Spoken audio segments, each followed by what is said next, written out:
그 사람들이 롯에게 이르되 이 외에 내게 속한 자가 또 있느냐? 내 사위나 자녀나 성 중에 내게 속한 자들을 다 성 밖으로 이끌어내라.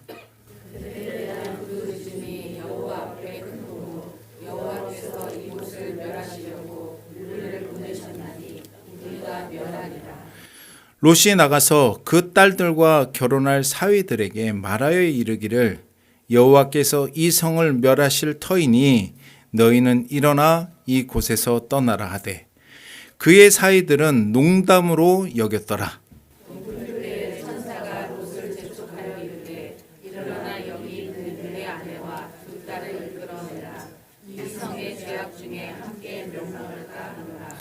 그러나 롯이 지체하며 그 사람들이 롯의 손과 그 아내의 손과 두 딸의 손을 잡아 인도하여 성 밖에 두니 여호와께서 그에게 자비를 더하심이었더라. 그 사람들이 그들을 밖으로 이끌어내는 후에 그들에게 도망하여 생명을 보존하라. 돌아보거나 들에 머물지 말고 산으로 도망하여 멸망함을 면하라. 롯이 그들에게 이르되 내 주여 그리 마옵소서. 주의 종이 주께 은혜를 베푸고 주께서 큰 인자를 내게 베푸사 내 생명을 구원하시오나 내가 도망하여 산에까지 갈 수 없나이다. 두렵건대 재앙을 만나 죽을까 하나이다. 보소서 저 성읍은 도망하기에 가깝고 작기도 하오니 나를 그곳으로 도망하게 하소서. 이는 작은 성읍이 아니니까 내 생명이 보존되리이다. 그가 그에게 이르되 내가 이 일에도 내 소원을 들었음즉 내가 말하는 그 성읍을 멸하지 아니하리니 그리로 속히 도망하라. 내가 거기 이르기까지는 내가 아무 일도 행할 수 없노라 하였더라. 그러므로 그 성읍 이름을 소알이라 불렀더라. 여호와께서 하늘 곧 여호와께로부터 유황과 불을 소돔과 고모라에 비같이 내리사 그 성들과 온 들과 성에 거주하는 모든 백성과 땅에 난 것을 다 없애하셨더라. 롯의 아내는 뒤를 돌아보았으므로 소금 기둥이 되었더라.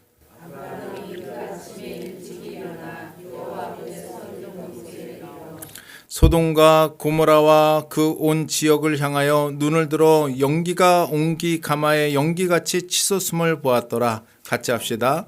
하나님이 그 지역의 성을 멸하실 때 곧 롯이 거주하는 성을 엎으실 때에 하나님이 아브라함을 생각하사 롯을 그 엎으시는 중에서 내보내셨더라.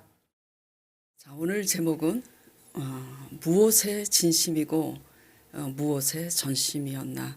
한 해를 우리가 보냈지만 믿는 자로서 진정 우리가 무엇의 진심이었고 무엇의 전심이었나.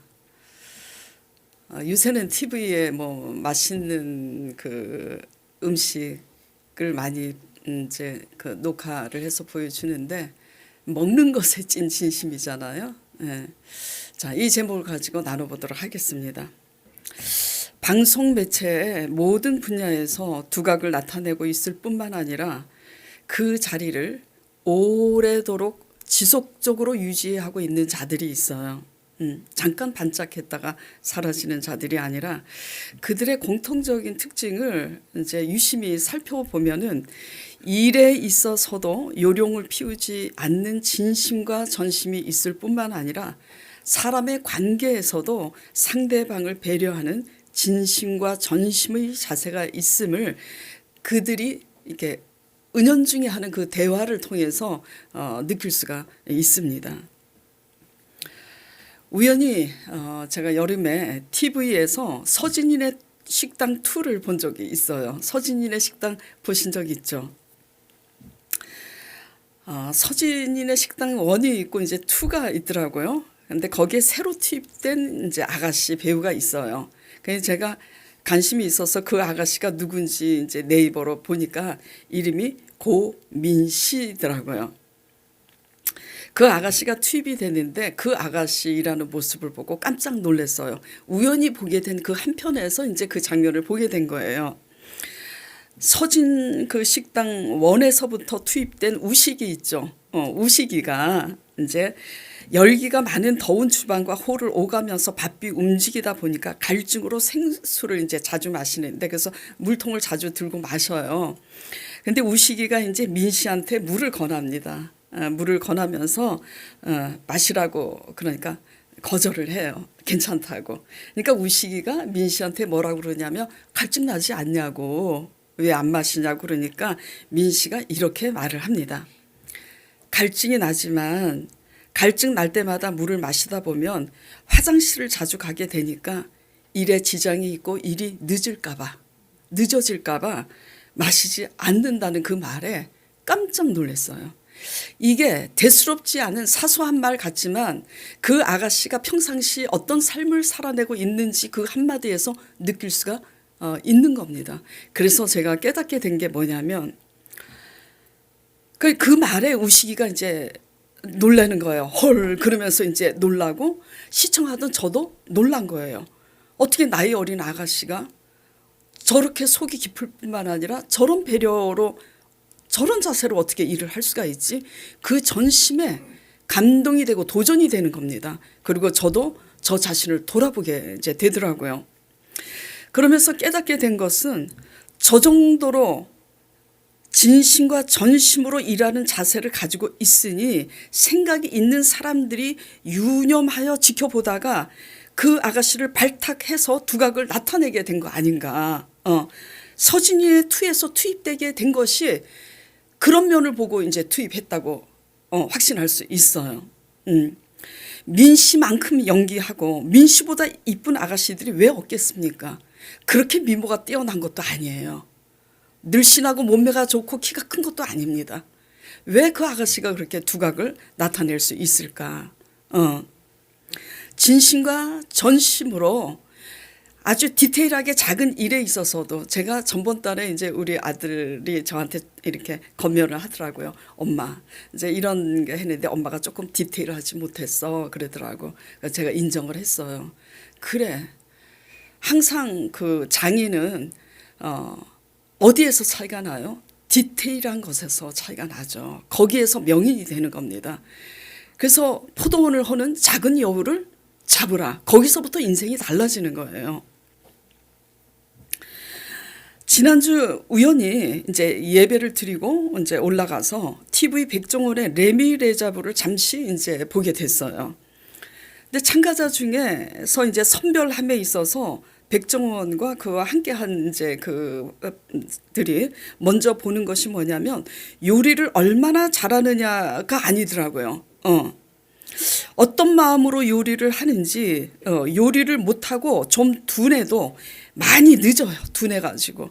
그런데 끈기 있게 얼마나 진심과 전심을 다해서 하는지를 보고 선출하더라고요. 그래서 저는 중간에 잠깐 본 거기 때문에 의아했어요. 왜냐하면 늦어도 너무 늦어요. 비빔밥 하기 위해서 야채를 하나 써는데 너무너무 서툴고 너무 늦어서 답답하고 속이 터지더라고. 그런데 이제 그가 이렇게 선택이 됐어요. 그래서 궁금해서 그 다음날 제가 TV 뉴스를 보게 된 거예요. 이 백종원의 레미레자블이 어떤 의도로 이 프로그램을 짜게 된 건지를 보면서 이해가 갔어요.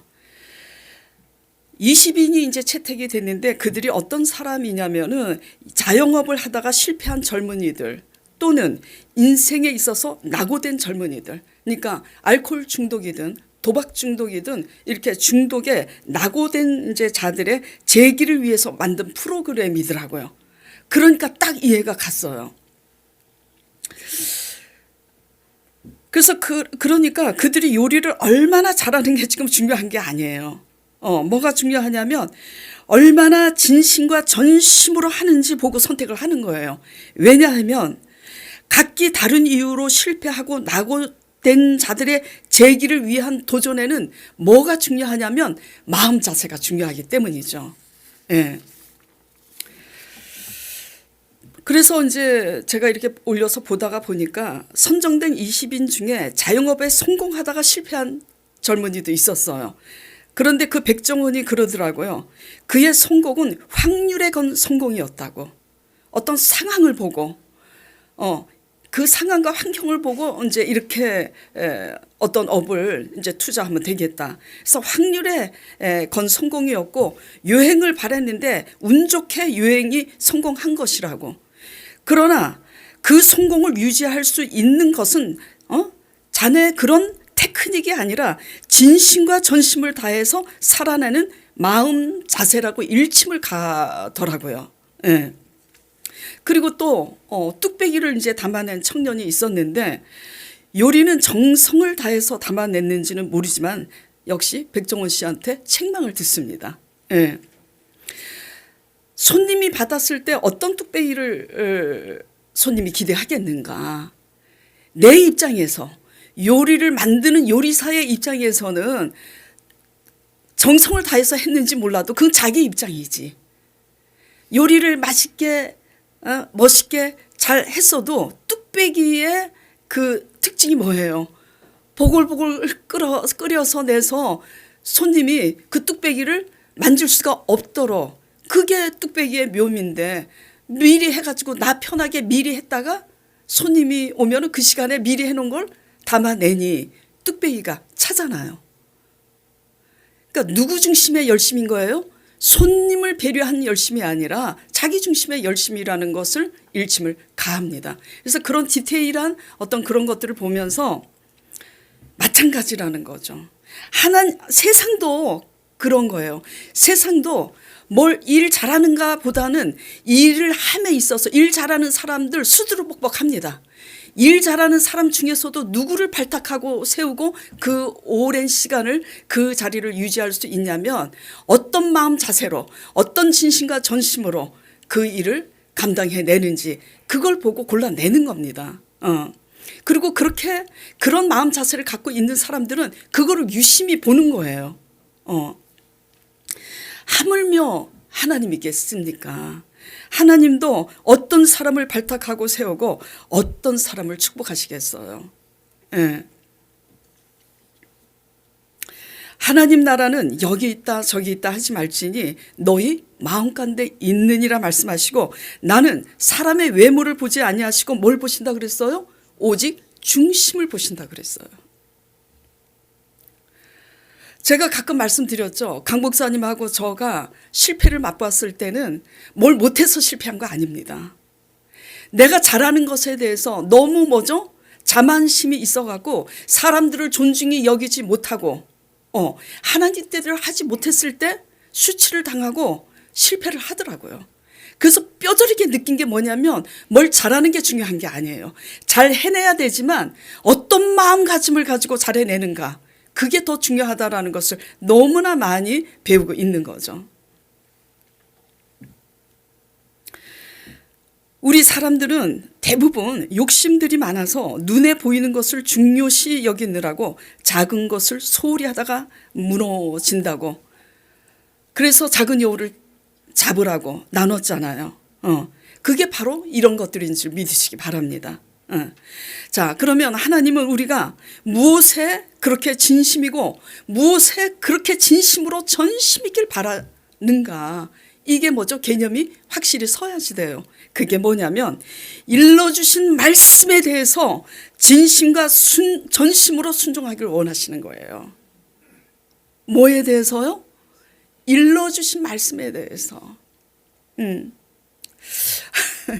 제가 왜 웃냐면요, 이게 재미있어요. 가끔 가다가 이제 이런 말을 자주 들어요. 목사님이 나보고 하는 소리 같아. 그리고 직접 저한테 묻기도 합니다. 여러 사람이 그랬어요. 지금 그렇게 말하는 사람들은 찔릴 거예요. 근데 많은 사람들이 그래요. 한 번은 이제 몇 년 전에 개척해갖고 얼마 안 됐는데 전화까지 왔어. 나보고 오늘 다 들으라고 설교한 거예요? 그러더라고. 그래서 제가 그랬어요. 그럼 누구 들으라고 해요? 아니, 이게 무슨 얘기냐면 잘 들으세요.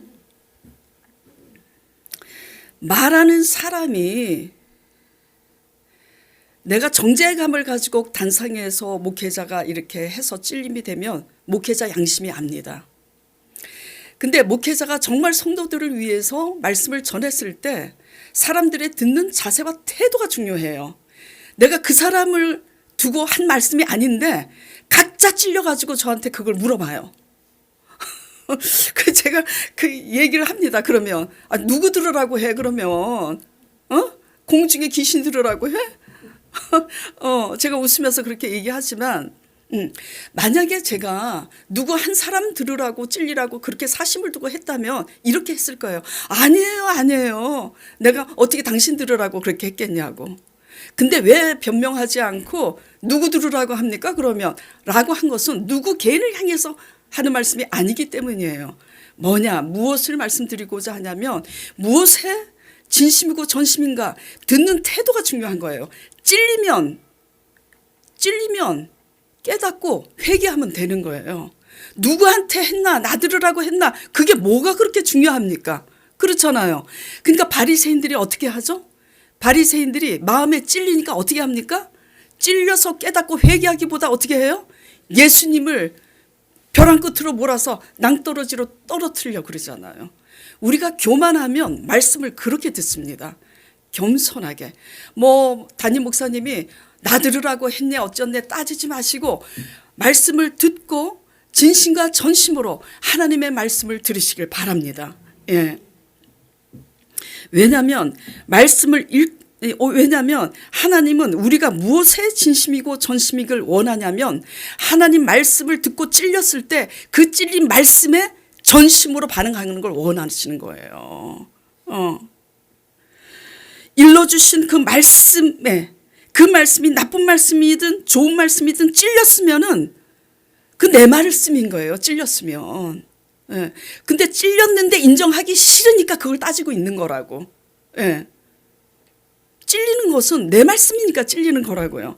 한 해를 돌아보면서 하나님이 아닌 것을, 말씀이 아닌 것이 눈에 보이는 것들, 말씀이 아닌 것, 눈에 보이는 것들, 내가 이루고 싶은 것들의 진심과 전심이 아니었나 돌아보시길 바랍니다. 말씀을 묵상하거나 설교를 통해서 들을 때 말씀에 찔린 말씀이 있으면, 그리고 총 맞은 것처럼 그 말씀이 내 말씀으로 다가온 말씀이라면 하나님이 각자 우리에게 주신 말씀인 걸 믿으시기 바랍니다. 그래서 그 말씀에 한 해를 살아감에 있어서 그 찔린 말씀, 그리고 믿음으로 다가온 그 말씀, 총 맞은 것처럼 믿음으로 확 다가와. 그러면 그 말씀대로 살아내기 위해서 진심과 전심으로 씨름하는 한 해가 되기를 간절히 축원드립니다. 12절 13절 보겠습니다. 자, 12절에 그 사람들이 롯에게 이르되 이 외에 너에게 속한 자가 또 있느냐? 내 사위나 자녀나 성 중에 내게 속한 자들을 다 성 밖으로 이끌어내라. 그들에 대한 부르짖음이 여호와 앞에 크므로 여호와께서 이곳을 멸하시려고 우리를 보내셨나니 우리가 멸하리라. 자, 그리고 29절 보겠습니다. 그러니까 이제 소돔과 고모라를 불과 유황으로 심판하시려고, 멸하시려고 내려오신 거예요. 근데 누구 때문에 내려왔냐면 그냥 소돔과 고모라를 멸하실 수 있는데, 자, 29절 같이 읽겠습니다. 하나님이 그 지역의 성을 멸하실 때, 곧 롯이 거주하는 성을 엎으실 때 하나님이 아브라함을 생각하사 롯을 그 엎으시는 중에서 보내셨더라. 자, 누구를 생각해서 롯을 그 엎으시는 중에 내보내시기 위해서 찾아오신 거죠? 아브라함 때문이에요. 롯 때문이 아닌 거예요. 롯 때문에 롯이죠. 롯 때문이 아닌 거예요. 아브라함 때문인 거예요. 자, 누구나 다 자기 자녀를, 자기 사람들을 사랑하는 줄 압니다. 아브라함은 불임 부부라는 걸 여러분들 알고 계시잖아요. 그러니까 자녀가 없어요. 그러니까 조카 롯을 자녀처럼 엄청 사랑했을 것 같아요. 예. 그것처럼 누구나 다 자기 자녀나 자기 사람들을 사랑하는 줄 아는데, 그러나 다 아브라함처럼 가겠습니까? 예? 우리가 아브라함처럼 갈 때 아브라함처럼 가는 우리 한 사람을 생각하셔서 구원받지 못한 우리 가족들을, 내 사랑하는 사람들을 하나님이 그 엎으시는 중에, 그 심판 중에 그들의 영혼을 살리시는 줄 믿으시기 바랍니다. 한 해 동안 어떻게 살아오셨는지 돌아보시길 바라요. 뭔가 하나님을 위해서 한다고 하지만 과연 내 사랑하는 사람들을 그 심판 가운데서 구원하시기 위해서 내 믿음을 보시고 나를 생각하사 우리 가족들을 살리기 위한 아브라함처럼 갈 바를 알지 못하나 말씀 따라 말씀을 쫓아가는 신앙생활을 했는가 돌아보시길 바랍니다. 예.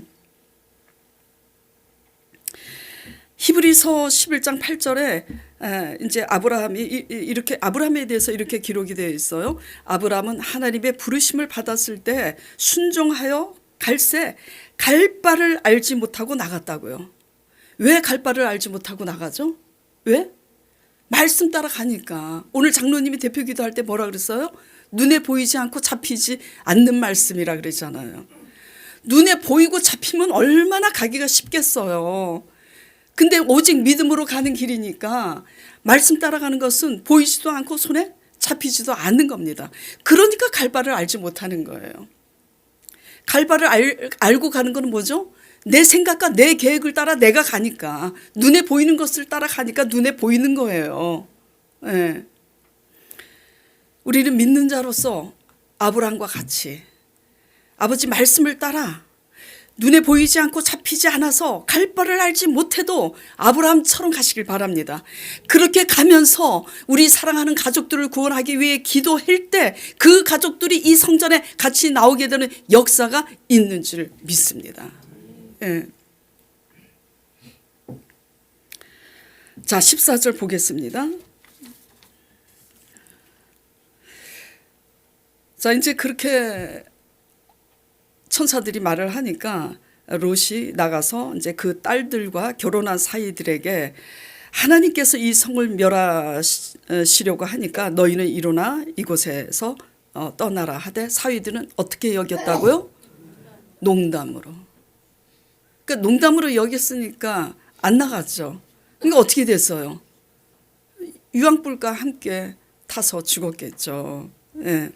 자, 그런데 이제 그 다음 말씀입니다. 15절 동틀 때 천사가 롯을 재촉해요. 왜 재촉하죠? 왜 재촉하죠? 지체하니까. 이제 사위들은 안 되겠다. 사위들은 농담으로 여기고 믿지를 않으니까 안 되겠다. 롯을 재촉해서 내 아내와 두 딸이라도 이끌어내라. 이 성의 죄악 중에 함께 멸망할까 하노라 하는데 16절에 보면 그러나 롯이 지체합니다. 지체하니까 천사가 그 사람들이 천사입니다. 천사가 롯의 손과 그 아내의 손과 그 딸의 손을 강권적으로 잡아서 성 밖에 끌어냅니다. 그러니까 결국 롯 때문에 지금 사는 겁니까?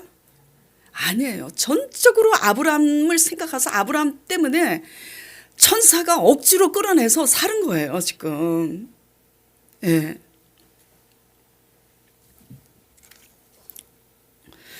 자, 그렇게 됐는데 그렇게 하면서 이제 17절에 뭐라고 그럽니까? 그렇게 이끌어내서 강제로 이끌어내서 그 사람들이 그 천사들이 그들을 밖으로 이끌어낸 후에 이르되 도망하여 생명을 보존하라. 돌아보거나 들에 머물지 말고 산으로 도망하여 멸망함을 면하라. 어디로 가라고요? 산으로 도망하라고. 그리고 어떻게 가라고요? 돌아보거나 들에 머물지 말라고. 자, 18절 보겠습니다.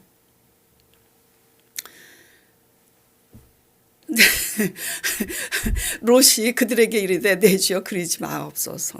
지금 어떤 상황이에요? 급박한 상황이잖아요. 빨리 주랭랑을 쳐야 된다고요. 근데 이 불신앙은요, 할 말이 많습니다. 변명하는 사람들이 할 말이 많고 불신앙은 항상 내 주장, 내 생각이 항상 따라와요. 왜? 나를 피력해야 되니까. 나가 하고 싶은 내 고집을 피력해야 되고 내 생각을 피력해야 되니까. 롯이 그들에게 그리하지 마옵소서. 주의 종이 주께 은혜를 입어 싸우면 뭐라 그래요? 나는 도망하여 산에까지 갈 수 없나이다. 두렵건대 재앙을 만나 죽을까 하나이다. 이거 변명이에요. 왜냐하면 20절 보겠습니다. 보소서 저 성읍은 도망하기에 가깝고 작기도 하오니 나를 그곳으로 도망하게 하소서. 이는 작은 성읍이 아니니까 내 생명이 보존되리이다. 지금 그보다 큰 성을 하나님이 멸하시는데 그 소할 성이라고 안전하겠어요? 그래서 산으로 가라 그랬는데 왜 이렇게 지체하고 왜 이같이 말이 많은 걸까요? 성읍에 에덴같이 좋아 보이는 편한 성읍에 뭐죠? 너무나 익숙해져 있는 거예요. 산으로 가기까지 귀찮은 거야. 산에 가서 숨는 게 나아요? 성읍에 가서 숨는 게 나아요? 성읍에 가서 숨는 게 낫죠. 예. 그러니까 이제 천사가 아유 두 손 들었다. 이제 제가 해석하는 거예요. 그래, 네 고집대로 그래 해라. 너가 말하는 그 성읍을 내가 멸하지 아니하리니 거기 가라고. 아브라함을 생각해서 이제 그렇게 하는 겁니다. 자, 무엇에 이렇게 롯이 지금 진심과 전심인 거죠? 눈에 보이는 것에. 네. 눈에 보이는 것에. 롯은요, 눈에 보이게 자기 보기에 좋은 땅, 편한 곳에 마음이 진심이고 전심이기 때문이에요. 창세기 13장 10절에서 11절에 보면 이 말씀이 나옵니다. 아브라함이 이제 조카 롯을 데리고 가잖아요. 근데 아브라함의 목자들 그 양도 목축업을 치니까 양도 많고 조카 롯의 양들도 많아. 그러니까 양들은 목초지가 있어야 돼요. 풀을 뜯어먹고 물도 있어야 돼. 그러니까 이 목자들이 다투는 거예요. 날마다. 왜? 목초지를 두고. 그러니까 아브라함이 보다 못해서 안 되겠다 이렇게 날마다 싸우고 이러니까 너가 다른 곳으로 가라. 그래서 너가 보기에 이 온 땅이 있으니까 너가 가고 싶은 곳을 선택해서 가라 그래요. 그래서 보는데 창세기 13장 10절에 롯이 눈을 들어보니 소돔과 고모라가 하나님이 멸하시기 전이었는 거로 여호와의 동산 같고 애굽 땅과 같았더라 그래요. 그래서 거기를 선택한 거예요. 근데 지금 에덴 동산 같은 그 소돔과 고모라를 하나님이 멸하시는데 지금 또 뭐죠? 소할 성읍으로 가겠다고 지금 요청하고 있는 거예요. 이미 세상 맛에 너무나 길들여진 거죠.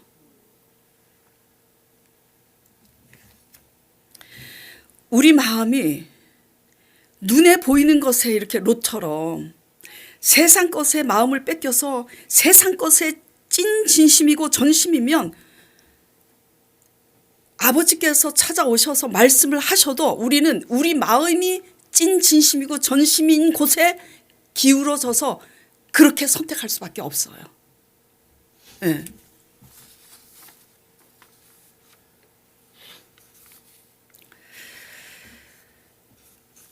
롯 스스로를 내버려 두셨다면 롯이 어떻게 됐겠어요? 롯만 죽습니까? 롯의 아내와 두 딸마저 다 죽습니다. 네.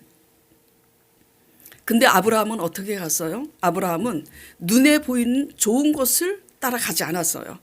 갈 바를 알지 못하나 말씀을 쫓아갔죠. 오히려 아브라함의 아버지는 부자였어요. 그곳에서 그 본토에서 족장이었잖아요. 그곳에서 누리던 그 모든 것을 먼저 버리고 말씀을 따라 가는 것은 자기 보기에 좋은 것을 따라가는 것이 아니잖아요. 힘들지만 우리 모두 아브라함 같이 아버지 말씀에 그 말씀이 보이지 않고 잡히지 않아도 그 말씀을 진심과 전심으로 따라가는 저와 여러분 되기를 간절히 축원드립니다. 예. 말씀의 진심과 전심이지 않으면 어떻게 되느냐? 홍수가 시작이 되고 유황이 비처럼 쏟아지기 시작해도 망하는 순간까지 몰라요. 뭐 하는 순간까지 모른다고요? 유황이 쏟아져 내리는 순간까지 몰라요. 천사가 나타나서 그렇게 강권하여 잡지 않았으면 유황이 비처럼 내려서 소돔이 멸하는 그 순간까지 롯이 나갔겠어요? 모릅니다. 몰라요. 말씀에 전심이지 않으면 몰라요. 눈에 보이는 것 때문에. 무너지는 그 순간까지 모릅니다. 그래서 무엇이 더 중요하냐면 보이지 않는 아버지 말씀을 믿음으로 전심으로 붙잡는 게 그게 더 중요한 거예요. 노아의 홍수 때도 마찬가지잖아요. 홍수로 쓸어버리라 그러잖아요. 근데 홍수로 쓸어버리기까지 노아와 그 가족들 외에는 어떻게 해요? 먹고 마시고 방탕하게 지내다가 홍수로 쓸어버림을 당하잖아요. 언제까지 지체해요? 농담으로 여기고 믿지 않으니까. 그러니까 아버지 말씀에 진심과 전심으로 반응하지 못하면은 우리는 그 순간까지 뭐죠? 모릅니다.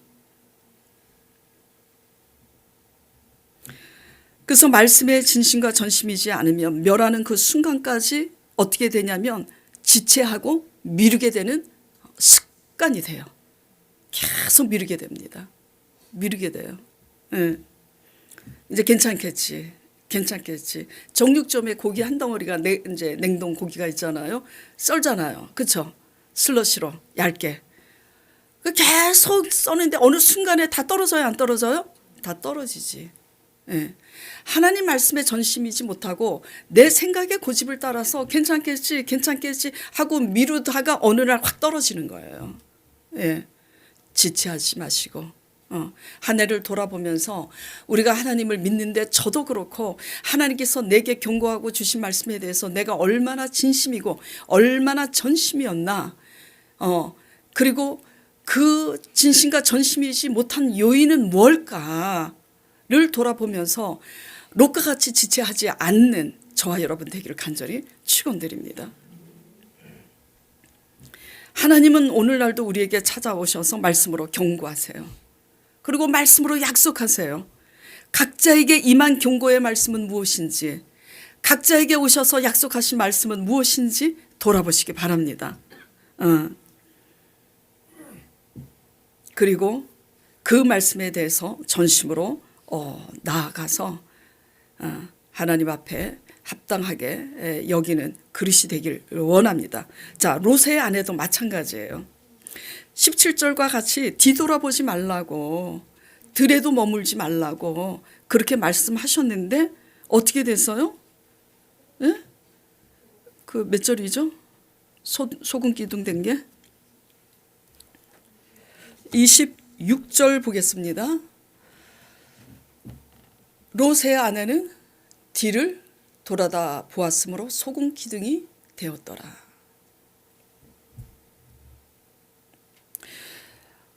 실제로 제가 서초동에 있을 때 그때 이제 우리 아들이 되게 어렸어요. 제 기억으로 한 4살?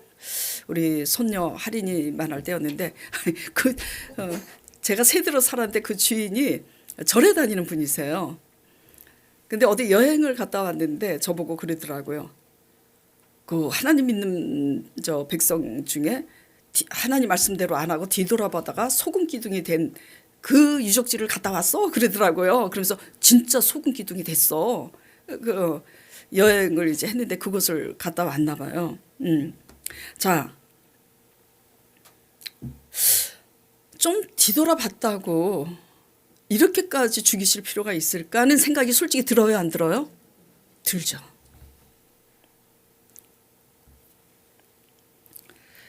롯의 아내가 왜 뒤돌아봤을까요? 한번 생각해 보시기 바랍니다. 이거는 이런 문제하고 똑같은 거예요. 지체하는 것과 똑같은 문제예요.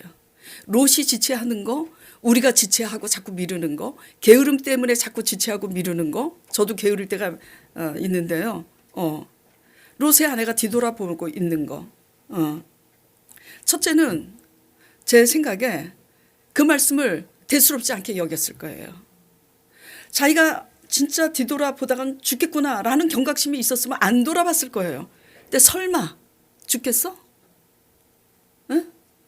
죽을 거라고 생각하지 못하고 어떻게 여겼기 때문이에요? 대수롭지 않게, 첫째는. 두 번째, 그래서 작은 여우를 잡아야 되는 거예요. 두 번째, 뭐죠? 두고 온 거 생각나서. 거기에 오랫동안 살았으면서 자기가 쌓아놓고 읽어놓은 것들 생각나겠어요? 안 나겠어요? 생각나지. 우리 장로님 다 정리하고 왔는데 그 정리하고 오느라고 그냥 그곳에서 그렇게 그냥 기도를 잊지 못하고 우셨잖아요. 왜 생각이 안 나겠어요? 네. 누구나 다 자신이 쌓은 것이 무너지고 있는데 미련 없는 사람이 어디 있겠습니까? 누구나 다 왜 눈에 보기에 좋은 에덴 동산 같은 것을 원하지 않겠습니까? 저도 그렇고 여러분도 그렇고. 그러나 성경이 말해주고 있는 것은 눈에 보이는 것은 영원하지 않다는 겁니다. 눈에 보이는 것은 언젠가 다 사라지기 때문에 우리가 따르는 눈에 보이는 것들은 우리의 생명을 보존하지 않는다. 이것이 성경이 말해주고 있는 거예요. 그래요, 안 그래요? 에덴 동산처럼 보였던 소돔과 고모라가 이들을 지켜주냐고요. 오히려 눈에 보이는 것을 따라가다 더 타락하잖아요. 네. 눈에 보이는 것이 행복인 줄 알고 쫓다가 다 탕진하고 생명을 잃게 되는 줄 믿으시기 바랍니다. 네. 산으로 도망하라고 얼마나 마음이 안 들었겠어요.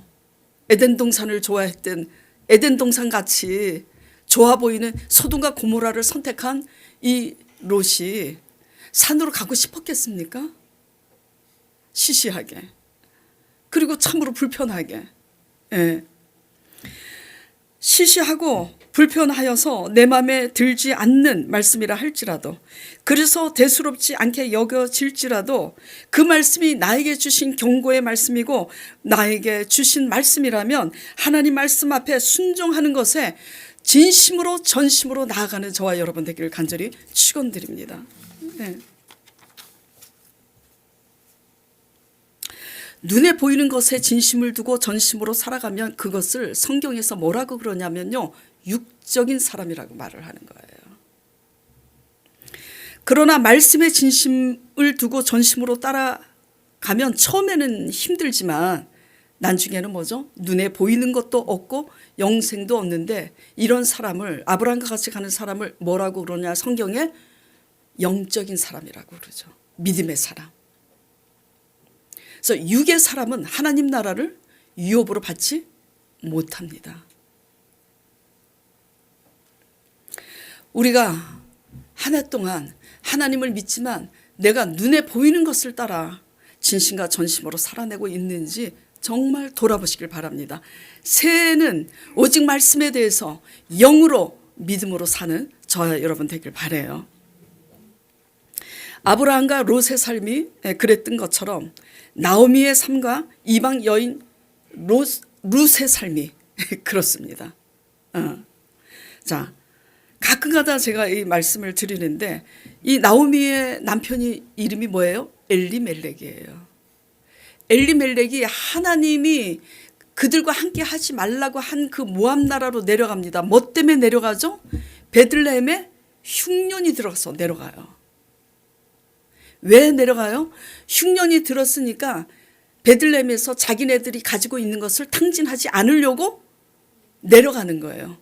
근데 어떻게 됐어요? 모압으로 내려가서 재산을 다 탕진할 뿐만 아니라 그 남편과 두 아들을 다 잃습니다. 자, 그런데 희한하게도 모압 여인, 이방 여인 룻은 하나님 믿는 그 백성들의 그 아들들한테 시집을 가게 된 거예요. 그러다가 하나님을 알게 된 거야. 근데 하나님을 알게 되고 신앙이 자랐을 때쯤은 시아버님도 죽고 자기 남편도 죽은 거야. 그런데 이 이방 여인, 그 모압 여인 룻이 어떻게 하죠? 내 어머니가 믿는 하나님의 백성이 나도 되겠다고, 어머니의 하나님이 나의 하나님이 되고 어머니의 백성이 나의 백성이 되리이다 하면서 다 잃어버린 늙은 시어머니를 선택하고 다시 다 잃어버리고 베들레헴에 복된 소식이 있다함을 듣고 베들레헴으로 가는 시어머니를 따라갑니다. 그 늙은 시어머니, 다 잃어버린 시어머니 따라가는데 뭐 나올 게 있어요? 아무것도 나올 게 없어요. 뭐 때문에 가는 거죠? 하나님을 선택했기 때문에. 그러니까 이렇게 가니까 아브라함처럼 가는 거죠. 아무것도 보장된 게 없어요. 하나님 밖에는 보장된 게 없어요. 그러니까 하나님이 그녀의 보장이 되시고자 먼저 앞서 가셔서 우연히 보아스 밭에 이르게 하신 거예요. 그 우연이 우연입니까? 보아스는 그 베들레헴의 가장 부자 지주예요. 그러니까 그 보아스를 만나 결혼하게 하나님이 먼저 앞서 가심을 믿으시기 바랍니다. 어떻게 갈 바를 알지 못해도 하나님 말씀이 나의 가는 길이라고 갈 바를 알지 못하고 갈 때 하나님이 먼저 앞서가셔서 우연히 보아스 밭에 이르게 됨을 믿으시길 바랍니다. 이게 지금 아브라함과 조카 롯이 가는 것처럼 나오미와 이방 여인 룻이 그렇게 가고 있는 거예요. 성경은 항상 두 인물이 대비가 돼요. 또 누구죠? 사울 왕과 다윗 왕이 그러잖아요. 사울은 무엇에 진심이죠? 무엇에? 자기를 기념하는 게 진심이잖아요. 사람마다 진짜 무엇에 진심인지 생각나는 게 있는데 이거는 패스해야 되겠다.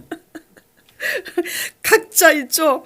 목숨 걸고 찐 진심으로 있는 게 있다니까. 도박 좋아하는 사람은 도박할 때 찐 진심이라니까. 그래서 내가 웃은 거예요. 자, 무엇에 진심이고 전심이어야 되느냐가 되게 중요한 겁니다. 사울이 무엇에 진심이에요? 자기 체면 지키는 거에 그냥 진심과 전심이야. 그러니까 늘 변명을 해요. 결국 그렇게 하다가 어떻게 하죠? 자기 기념비를 세우고야 말잖아. 아말렉 전쟁에 사울이 승리했어요? 졌어요? 아말렉 전쟁에 대승을 거둡니다. 그리고 버림받은 사람이 사울이에요. 뭐에 진심이고 전심이어야 되느냐? 하나님 방법대로 사는 게 더 중요한 거예요. 그 사울은 자기를 지키는 것에 진심이고 전심이. 나오미 가정과 롯은 무엇에 진심이고 전심이에요? 세상 것, 눈에 보이는 세상 것 따라가는 것에 진심이고 전심이잖아요. 우리가 이렇게 가는 것 아닌가. 또 사도행전에 뭐가 나오죠? 사도행전에 사도 바울이 복음 때문에 하나님의 섭리에 의해서 억울하게 체포돼서 로마로 가는데 로마로 가는 배를 탑니다. 그 배는 누가 운전을 해요? 선장이 하죠. 근데 그 사도 바울과 함께 많은 죄수들이 로마 이제 그 감옥에 가느라고 같이 배를 탔어요. 그리고 백부장도 탔는데 유라굴로 강풍이 붑니다. 근데 사도 바울이 이번 항해는 안 했으면 좋겠다고 권면을 하는데 사람들이 누구 말을 더 들어요? 선장의 말을 듣습니다. 왜 선장의 말을 듣죠? 경험이 많으니까. 눈에 보이는 사람의 말을 더 의지하죠. 그러다가 어떻게 돼요? 광풍으로 그냥 박살이 나는 거야. 그래갖고 배가 다 산산조각이 되고 가져온 음식도 목숨이 더 중요하니까 음식이고 뭐고 다 버리는 거예요. 살아야 되니까. 그래서 다 깨어진 놀조각을 딛고 이제 살아나는데 그렇게 유라굴로 강풍 때문에 파산이 되었을 때 사도 바울이 그 전날 밤에 기도하는데 뭐라 그래요? 안심하라고. 내가 로마로 가서 로마에 있는 황제나 고관들에게 복음을 전해야 하니까 하나님이 안전하리라. 배는 파산이 됐지만 너의 생명에는 지장이 없으리라 말씀하시니까 사도 바울이 전하는 대로 그대로 되잖아요. 누구 때문에 또 산 거죠? 그 많은 사람들이? 하나님의 계획대로 가는 사도 바울 한 사람 때문에 산 거예요. 예. 위기의 끝이, 환난의 끝이, 환난 속에서 고난 속에서 그 환난과 고난이 그 위기가 기회가 되기를 바란다면 이들처럼 가지 마시고 오직 보이지 않고 잡히지는 않지만 하나님의 말씀을 아브라함처럼 모압 여인 룻처럼 그렇게 가시길 간절히 축원드립니다. 네. 하나님 나라는 그래요. 얻고자 하면 잃고 잃고자 하면 얻어요. 이게 십자가의 진리입니다. 예. 세상 일도 일에 있어서 사랑 관계에 있어서 진심과 전심으로 행하는 자를 발탁하고 세우는 것처럼 하물며 하나님이겠습니까? 하나님은 우리가 무엇에 진심이고 전심인지 그 중심을 보시는데 하나님 말씀에 진심이고 전심인지를 보시는 줄 믿으시기 바랍니다. 자, 그러면 우리가 하나님 말씀에 진심과 전심으로 나아가다 보면 어떻게 되느냐? 첫째는 일에 있어서나 사랑 관계에 있어서 진심으로 전심으로 정성을 다해서 사는 태도로 우리 자신이 먼저 변화받게 돼요. 그리고 두 번째, 그런 사람으로 우리가 변화를 받을 때 우리를 생각하사 우리 사랑하는 가족들을, 하나님을 모르는 가족들을 하나님이 구원하시는 줄 믿으시기 바랍니다. 그리고 세 번째, 그렇게 살아낼 때 하나님의 때에 하나님이 높이고 세우사 세상 가운데 세상을 이기는 머리 되는 자로 하나님이 세우시는 줄, 복 주시는 줄 믿으시기 바랍니다.